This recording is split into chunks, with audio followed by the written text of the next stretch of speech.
বদিউল আলম মজুমদার সম্পর্কে যে প্রশ্ন করলেন, দেখেন ঐক্যমত কমিশনে যারা ছিল তারা অনৈক্য সৃষ্টি করেছে, তারা কিন্তু আমাদের মধ্যে ঐক্য বজায় রাখতে পারে নাই। বদিউল আলম মজুমদার তিনি বললেন যে নির্বাচনের থেকে অনেক সংস্কার আছে, নির্বাচনই বড় সংস্কার নয়। আমি মনে করি সংস্কারের 1 নম্বর উপাদান হলো নির্বাচন। যদি আগামীতে অবাধ সুষ্ঠু নিরপেক্ষ নির্বাচন বাংলাদেশে না হয়, সেক্ষেত্রে এই বাংলাদেশ ব্যর্থ হয়ে যাবে। এখন আপনি আর কোন সংস্কার দেখেন যে সংস্কারের মধ্য দিয়ে নির্বাচন ছাড়া বাংলাদেশকে আপনি সফল করতে পারেন?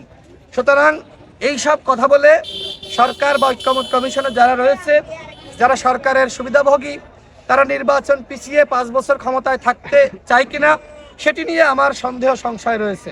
আমরা শুরুতে দেখেছি যে এই সরকার নির্বাচনের কথাই শুনতে পারে নাই, বরং তাদের এজেন্ডের মাধ্যমে একটা বয়ান এস্টাবলিশ করার চেষ্টা করেছিল যে এই সরকারকে সংস্কারের জন্য, বিচারের জন্য, রাষ্ট্রের উন্নয়নের জন্য 5 বছর রাখা দরকার।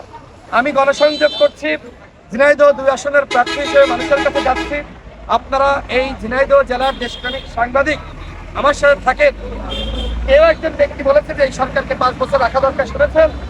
এটা তো তৃণমূলের মানুষের কথা। তৃণমূলের মানুষ চাই নির্বাচন, একই দিনে গণভোট, একই দিনে জাতীয় নির্বাচন।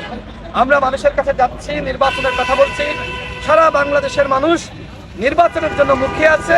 আমি দৃঢ় বিশ্বাস রাখি যথাসময়ে নির্বাচন হবে, আগামী ফেব্রুয়ারি মাসে নির্বাচন ইনশাল্লাহ আদায় করে নেওয়া হবে।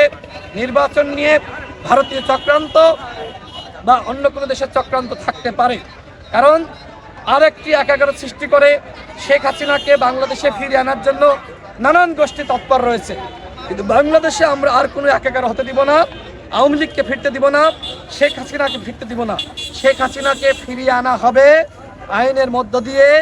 আগামীতে যে সরকার আসুক সে ফিরিয়ে আনবে, বা এই সরকারের মেয়াদের মধ্যে যদি ফিরিয়ে আনতে পারে ভালো।